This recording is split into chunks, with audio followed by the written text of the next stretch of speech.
On our first wedding night, my husband said I'm tired, and we didn't sleep together. I thought it was just nerves. But at midnight, I heard moans coming from my mother-in-law's room. I froze. My name is Zara. I had always dreamed of a fairy tale wedding. He was charming, handsome, and I thought he was the one. My family was thrilled. My in-laws were polite and welcoming. Everything seemed perfect until that first night.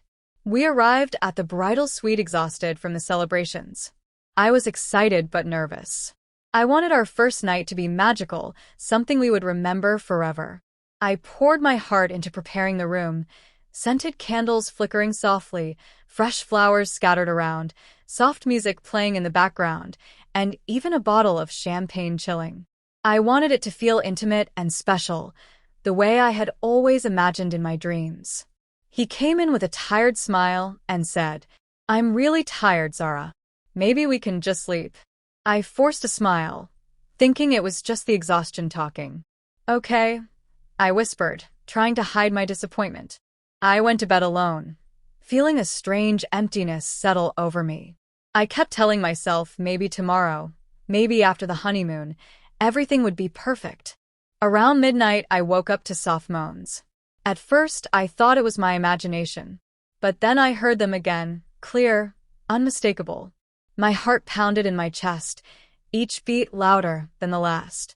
I crept out of bed quietly. The sound was coming from my mother-in-law's room. My hands trembled as I pressed my ear against the door. I heard him, my husband. But what I heard next didn't make sense. A woman's voice was crying. "Please stop, I can't do this." His voice was calm, almost pleading, but there was a coldness underneath it. "You have to, I told you it would be fine." Soube. Another gasp. My mind raced. I had assumed the worst immediately, but something didn't fit. I stayed hidden listening and realized she wasn't his mother. The woman was young, terrified, and vulnerable. He was forcing her into something I couldn't even process. My chest tightened, fear mixing with a searing anger that I had never felt before. The next day, I acted as if nothing had happened. I smiled, laughed, and even joked like everything was normal. But inside, a storm was brewing. I had a plan. I started watching him closely, noting every late-night message, whispered call, and secretive glance at his phone. Everything pointed to her. I needed proof, undeniable proof. A few days later, I followed him across town to a small, dimly lit apartment. My heart raced as I peered through the window. Inside, he was kneeling, pleading. "Please don't tell anyone. I promise it won't happen again." The woman shook her head, tears streaming down her face. "I can't keep living like this." I felt a surge of fury, not at his mother-in-law, but at his deceit. He had spent years hiding another life, pretending to love me while manipulating everyone around him, playing a role of the perfect husband in front of everyone. I decided it was time to confront him. I invited him to dinner at my parents' house. Everything was perfect, candles glowing, soft music playing, the table adorned with our favorite dishes. I acted normal, smiling politely, chatting like nothing was wrong. He arrived confident, oblivious to what I knew. "Zara, you look beautiful," he said, taking his seat. "Thank you," I replied calmly, but my words were icy. After a few minutes, I leaned closer, my voice low but steady.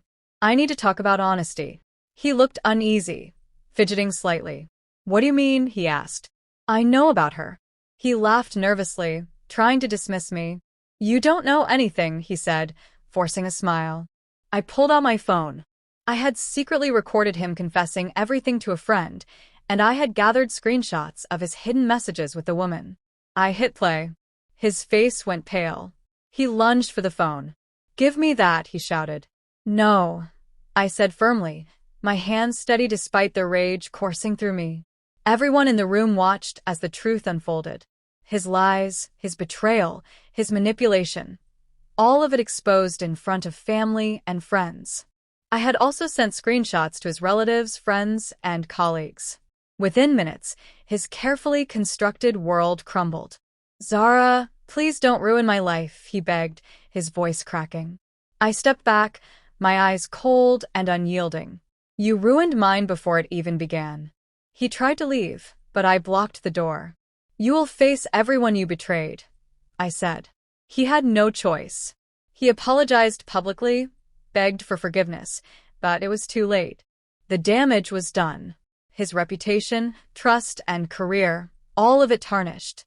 His friends distanced themselves, his family looked at him with disbelief and disappointment, and I ensured that he would never have the power to manipulate or hurt anyone again.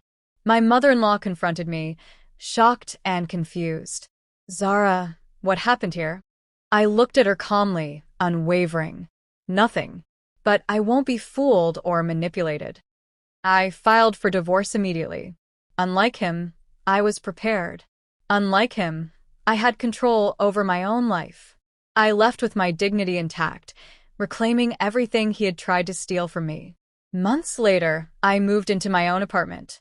Peaceful mornings, quiet nights. I focused on myself, my career, my happiness. I realized that revenge wasn't about causing pain. It was about reclaiming control, refusing to be a victim, and standing firm in your truth. Sometimes I remember that first night, the fear, the betrayal, the anger. But I also remember the strength I discovered. I didn't need him to validate me. I didn't need his lies or approval. I had learned to trust myself, to follow my instincts, and to protect my heart no matter what. And the lesson I want to leave you with is this. Never ignore the warning signs. Trust your instincts. Protect your heart. The truth may hurt, but it will always give you power.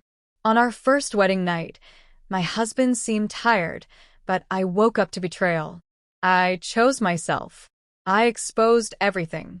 I reclaimed my life, my dignity, and my future. And I realized that sometimes the greatest love story is the one you have with yourself.